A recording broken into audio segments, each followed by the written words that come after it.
पुदीना एक सब्जी और तिब्बत पार से भरपूर शिफाबख्श तासीर रखने वाली जड़ी बूटी है। पुदीना की खानों में इस्तेमाल होता है। अगरचे इसे मुकम्मल तौर पर सब्जी के तौर पर पकाकर नहीं खाया जाता, लेकिन पुदीने के जायके से खानों को महकाने और तबीयत में खुशगवार तब्दीली लाने के लिए बेखसूस इस्तेमाल किया जाता है। जड़ी बूटियों के मगरबी माहिरीन की राय के मुताबिक पुदीने की खुशबू दिमाग को ताजगी बख्शती है। जिन लोगों को खुश्की, घबराहट, ज़हनी इंतशार और डिप्रेशन का एहसास हो रहा हो, वो ताज़ा पुदीने की खुशबू से अपना इलाज कर सकते हैं। पुदीने में ऐसे अज़ा पाए जाते हैं जो तबीयत को गोश्त खाने पर उकसाते हैं।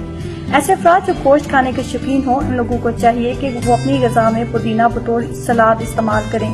पुदीने की कई इक़साम हैं। इनमें सीबी पुदीना, रंग पड़ना पुदीना, स्याह पुदीना, सफेद पुदीना, अदरकी पुदीना, लिमूनी पुदीना, काली नफसी पुदीना, खुशबूदार पुदीना मारूफ इक़साम है।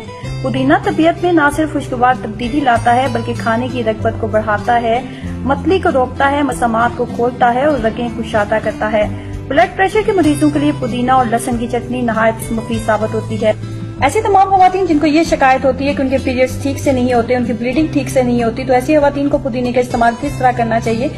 जब आपके पीरियड स्टार्ट होने में अभी 3 से 4 दिन रहते हैं, तो 3 से 4 दिन पहले ही अगर आप पुदीने का जुशांदा इस्तेमाल करना शुरू कर दें, दिन में 1 से 2 दफा अगर पुदीने का जुशांदा अगर आप इस्तेमाल करती हैं, तो इससे आपको काफी अच्छा रिजल्ट मिलता है कि आपकी ब्लीडिंग बहुत अच्छी हो जाती है।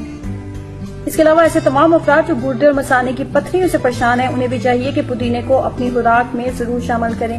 ऐसे तमाम लोग जो कि मैदे के मरीज हैं, मैदे में दर्द रहना, मैदे का कमजोर होना, मैदे में गैस बनना या भारीपन की शिकायत हो, इनके लिए सब्ज़ पुदीना नहायत कारआमद साबित होता है।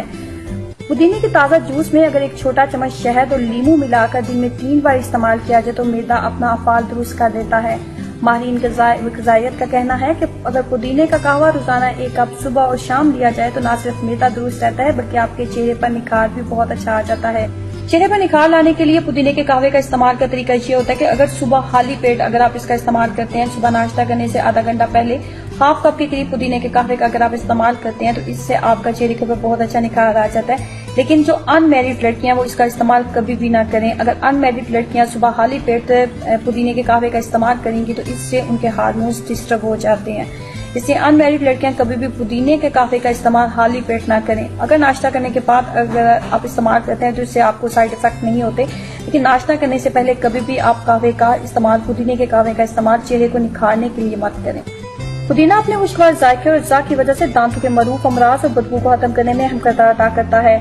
मसूरों की खराबी और दांतों की कमजोरी जैसी शिकायत हो या फिर गला बैठ जाए, ज्यादा बोलने से गले में खराश पैदा हो जाए, तो ताज़ा पुदीने के पत्ते चबाने और ताज़ा पुदीने के जुशांदे में नमक मिलाकर गरारे किए जाएं तो आवाज खुल जाती है और गले की तकलीफ दूर हो जाती है। पुदीना चूंकि जरासीम का खसूसियात रखता है, चेहरे की फोड़े, फिंसियों और जिल्दी अमराज मसलन खारिश, सोजिश पर लगाया जाए तो बीमारी खत्म हो जाती है। पुदीने के सफूफ को बच्चों की पैदाइश में वक्फे के लिए भी इस्तेमाल किया जाता है। खुश पुदीने के 10 ग्राम सफूफ को अगर खातून मुबाशर से कबल खाए तो हमल का खतरा बिल्कुल भी नहीं रहता। अगर आप बर्थ कंट्रोल के लिए मेडिसिन का इस्तेमाल करती हैं तो मेडिसिन के इस्तेमाल से बेहतर है कि आप पुदीने के सफूफ का इस्तेमाल करके बर्थ कंट्रोल कर सकती हैं।